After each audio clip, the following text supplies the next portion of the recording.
Bonsoir à tous, bienvenue dans le 19h45. Voici les titres de cette session d'information. Ce 30 juillet, le monde entier célèbre la Journée internationale de l'amitié, une journée pour promouvoir l'amitié entre les peuples, les individus, les pays, les cultures et inspirer les efforts de paix entre communautés. Quelques Cotonois en parlent dans un instant. Dans ce journal, nous irons à l'université d'Abomey-Calavi pour constater si les mesures barrières contre la propagation de la Covid-19 sont respectées par les étudiants et les enseignants. Les lendemains de fête ne sont pas toujours faciles à vivre. La raison est toute simple. Notre foie travaille beaucoup pour réguler ce que nous consommons. Comment sauver son foie au lendemain des fêtes? La réponse à suivre.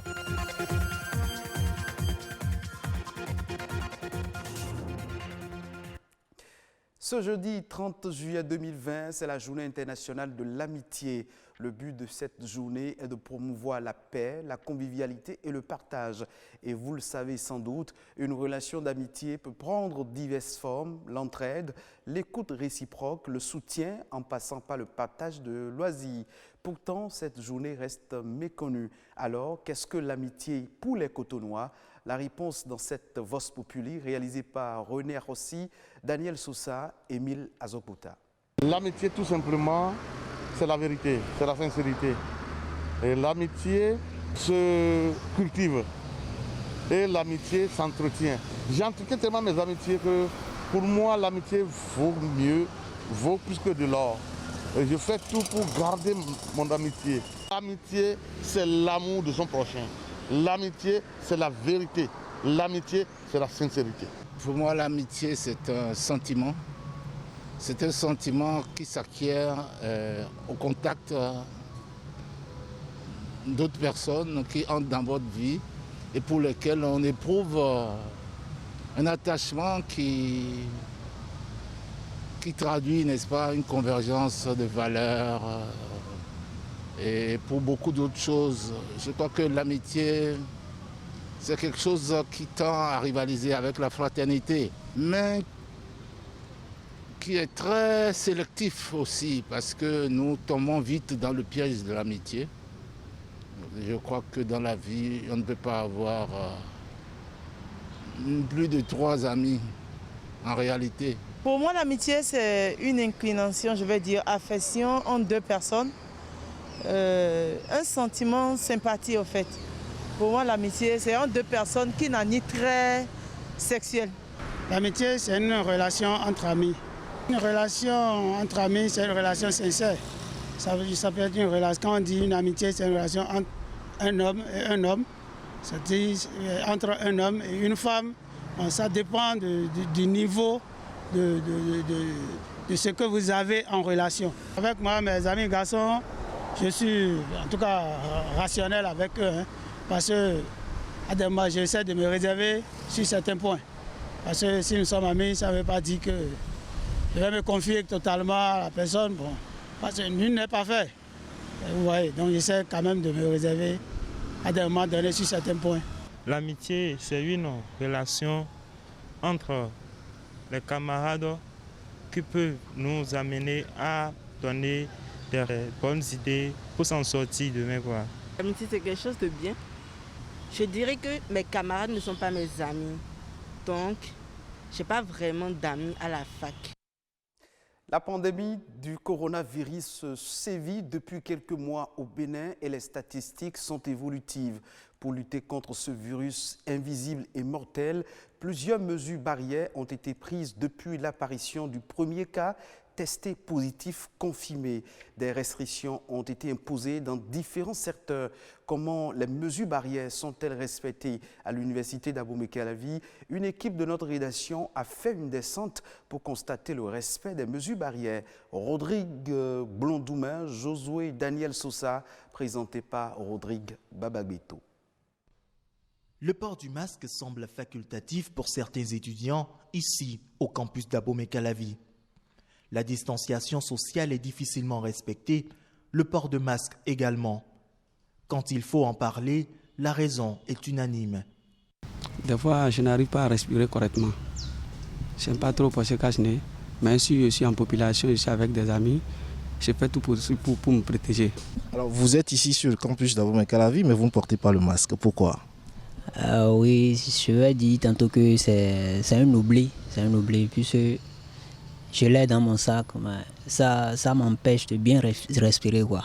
Vous savez que vous mettez en danger ceux avec qui vous êtes en train d'étudier? Oui, effectivement. Effectivement, je sais, mais je vais le porter maintenant. Pourtant, depuis l'avènement de cette crise sanitaire mondiale, l'alerte est donnée pour un respect total des mesures barrières. Du côté de la bibliothèque universitaire, une attention particulière est accordée au respect des mesures de protection contre l'ennemi invisible. Pas d'entrée sans masque de protection au visage et lavage préalable des mains. À cela s'ajoutent bien d'autres mesures. À l'intérieur, il y a des dispositions que nous avons aussi prises. Entre-temps, la salle de lecture, elle est faite pour contenir plus de 300 usagers. Aujourd'hui, nous avons drastiquement, je veux dire, réduit ce nombre qui aujourd'hui tourne autour de 45 comme ça. On n'accepte plus les groupes de travail. C'est les trucs de travail individuels que nous acceptons aujourd'hui. Autant de mesures auxquelles il faut bien se conformer puisqu'elles sont instituées par le rectorat. Même du côté de l'administration, la vie tourne au ralenti du fait de cette pandémie. Nous avons déjà suspendu toutes les missions. Nous avons aussi suspendu toutes les soutenances de thèse parce que l'organisation des soutenances de thèse suppose l'arrivée dans notre pays de collègues étrangers. S'ils devaient arriver, ils sont contraints d'observer le confinement, la quarantaine. Cela allonge inutilement les délais d'organisation de ces soutenances. Même les centres commerciaux se plient aux mesures. Seulement, dans les cantines, pas de masque au visage des clients. Il faut manger. Lorsque nous arrivions, les bonnes dames nous demandent d'abord de nous laver les mains à base de l'eau et du savon. Sincèrement, ce n'est pas du tout ce qui porte les masques, mais un bon nombre essaient quand même de faire le nécessaire pour éviter les contacts. Je suis en train de manger. Quand je finis de manger, je mets le masque. Bon, le respect des mesures, c'est pas un truc aisé, je le reconnais, mais on essaye de gérer. Le constat est clair, les mesures barrières sont plus ou moins respectées ici au Haut-Lieu du Savoir. Pour certains, la sensibilisation doit être plus accentuée. Nous parlons encore de la pandémie liée au coronavirus, mais cette fois-ci au Kenya. Dans ce pays, l'industrie des fleurs coupées se remet progressivement de la crise de coronavirus. Après être effondrée il y a quelques mois, la demande internationale pour les fleurs coupées du pays a déjà retrouvé 85% de son niveau d'avant la pandémie. Si cette reprise est de bon augure pour ce segment qui est le principal moteur de l'horiculture, un retour complet à la normale pourrait encore se faire attendre. Il faut préciser que l'Europe absorbe près de 70% des exportations kenyanes de fleurs coupées. Les restrictions imposées dans de nombreux pays du vieux continent ont conduit à une chute de moitié des commandes quotidiennes enregistrées par l'industrie floricole kenyane. De retour au Bénin pour parler des fêtes. Je ne vous apprends rien. En période de fête, nous consommons beaucoup d'aliments. Mais les séquelles de ce que nous avions emmagasiné peuvent être toujours là, surtout au niveau du foie, qui joue un grand rôle dans le système digestif. Il est donc important de faire un petit entretien de cet organe après cette période de fête. Comment purifier son foie? Joachim Darbou est nutritionniste. Il nous donne quelques conseils ici. Les comportements qui peuvent mettre en danger votre foie concernent tout d'abord l'alimentation. Donc un excès énergétique par exemple, ça peut embêter votre foie, surtout lorsqu'il y a trop de gras dans cette alimentation-là, puisque le foie est l'un des organes qui accumule aussi du gras, en plus du tissu adipeux. Le deuxième comportement, c'est l'excès d'alcool, qui lui aussi, au finish, est transformé aussi en gras, qui aussi va déranger votre foie, puisque trop d'alcool, ça agit sur le foie. La troisième chose, c'est la surconsommation en médicaments. Donc, j'ai les maux de tête rapidement, je vais prendre un paracétamol, ainsi de suite. Ce n'est pas bien d'excéder en matière de médicaments. Le foie est fait pour gérer ce genre d'excès une fois en passant. Mais lorsque ça devient quelque chose de trop répétitif, comme tous les week-ends, vous êtes en train d'accumuler, de boire, de manger, de boire, de manger, oui, là, ça devient vraiment quelque chose il faut commencer à faire attention à son alimentation à partir de là.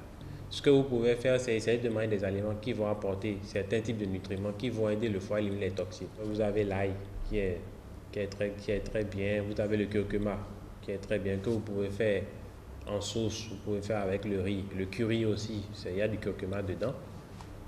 Vous avez les avocats. Donc quand vous mangez les avocats, par exemple, vous ne mettez pas d'huile en plus dessus. Vous avez aussi d'autres aliments qui pourraient venir aider un peu, comme le pamplemousse, ainsi de suite. Donc déjà, commencez à suivre son alimentation. Essayez de rester quand même dans les normes. Donc quand on parle de normes, c'est des repas équilibrés, c'est des repas où il n'y a pas trop d'alcool, il n'y a pas trop de boissons sucrées. Deuxième chose, s'hydrater correctement. Parce que n'importe comment, il faut de l'eau pour véhiculer toutes les substances dehors.